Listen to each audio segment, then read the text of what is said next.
G'day everyone, my name is Evan, and today for Psalm a Day we are looking at Psalm 34, well at least the first bit of Psalm 34. We're going to do it over 2 weeks, or over 2 days, today and tomorrow. Today we're looking at verses 1 to 7, and tomorrow we'll be looking at verses 8 to 22. Now, there's a reason why I only want to look at 1 to 7, because 1 to 7 has the superscription. Now, what's that? Well, let me tell you. Now, if you haven't read the psalm through, or at least verses 1 to 7, please take the time to do that now. So pause the video and then come back after.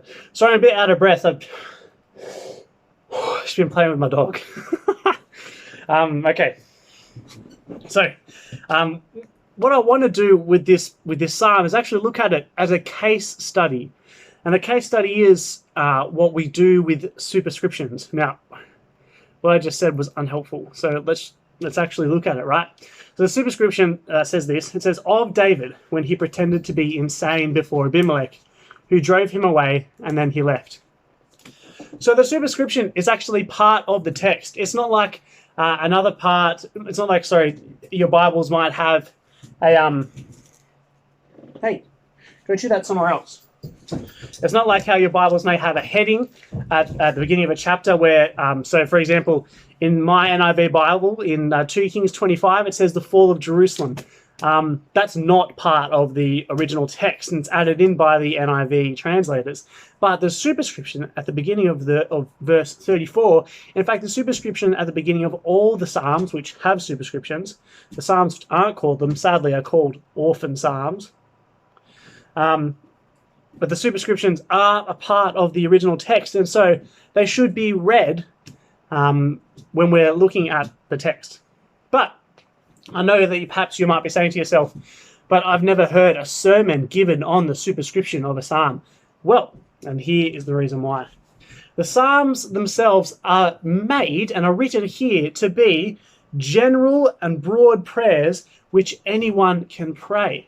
So if we look through any of these psalms, I'm sure maybe, well, I'm not sure, but possibly when they were first written, they included all sorts of personal details about the trouble that the psalmist was in, or what they were going through, or the particular joys that were being brought to the psalmist. Can you quieten down, you psycho? Jeez. Dogs. What was I saying? Yes, details. But when they're put into the Psalter, that is the whole book of the Psalm, those particular details are taken out so that anyone in the Hebrew cultic worship, so basically worshipping God in the Old Testament, or even today as Christians, we can read the Psalm and we can relate to it. See, if they left those personal details in, then we'd never be able to relate to it. And so what the superscriptions tend to do, well, not all of them, because, let's take, for example, 35, which just says, of David. Sweet, But this one, Psalm 34, it adds a lot of detail to it. And so what I want to do is use Psalm 34 as a bit of a case study. Sorry, I have something like that. Use Psalm 34 as a bit of a case study to understand how we would treat, or how we treat the superscription. So, let's say we looked at Psalm 34, the superscription, and said that, that this is the historical context which this psalm finds itself in, and so we should always use this psalm in context with the 2 Samuel narrative of David pretending to be insane before Abimelech. Now, the issue we run into that is we interpret the whole psalm in light of that, and it becomes quite tricky. Not only does it become quite tricky to understand, but it also becomes quite unhelpful for us, because when am I going to pretend to be insane before my son, who wants to kill me for the throne? And so the superscription, if we treat it as context, it adds an insane amount of detail. And if we do try and understand this as a part of the narrative, it actually does some really weird things with David, which I'm not sure that we want to do. I'm quite sure that the psalmist actually doesn't want us to do. Now, the other thing, or something else that we could do, is completely ignore the superscription. And I think this is quite often what happens in the Psalms, is that we just kind of skip over the superscription like it's not important, and we just dive straight into the Psalm. We could do this.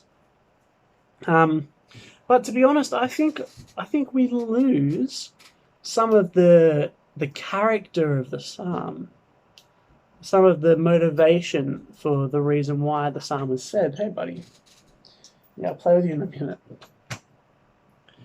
And so I think we lose a bit of meaning from it if we completely ignore the superscription. Now, the last option is to treat the superscription not as and not to let it dominate the way we or govern the way we interpret the text, but to help give us an idea of where the text has come from. And so instead of reading the Psalm as as it was David doing those exact things, what I'm going to do is read the Psalm as being prayed by a man who was under threat of death. And when he was under threat of death, what did he do? Did he look to himself to solve the problem? Did he look to a friend to solve the problem? No, he looked to God. And he had faith that God would solve the problem. Even if the solution was doing something as crazy as pretending to be insane, which I think, we'll park that comment. But if I do that, and if I try to understand verses 1 through 7 as someone who is under great duress and decided to give that duress over to God, then this becomes something which I can pray. Because I will go through, and I have been through, great duress in my life. And so this is a psalm that I can use when I am in those times, and I can give that duress over to God. And I can, just like the psalmist here, emerge the other side of that and say, verse 7, the angel of the Lord encamps around those who fear him, and he delivers them. So know the Lord will deliver me. Well, I hope you never have to pray a prayer like this. But if you do, then listen to it. Adhere to it. Who are you going to put your trust in, your faith in, when it comes to solving the duress that you're under? Maybe it's now, maybe it's a financial duress. Maybe it's an emotional duress with the lack of contact, or perhaps the too much contact from the family that you are housed with. Who are you going to give that over to? Well, David has the solution here for us. Of course, he had a bit of trouble with his family. Yeah. Give it to the Lord. Take it straight to him. And have the faith that he can sort it out. Grace and peace to you.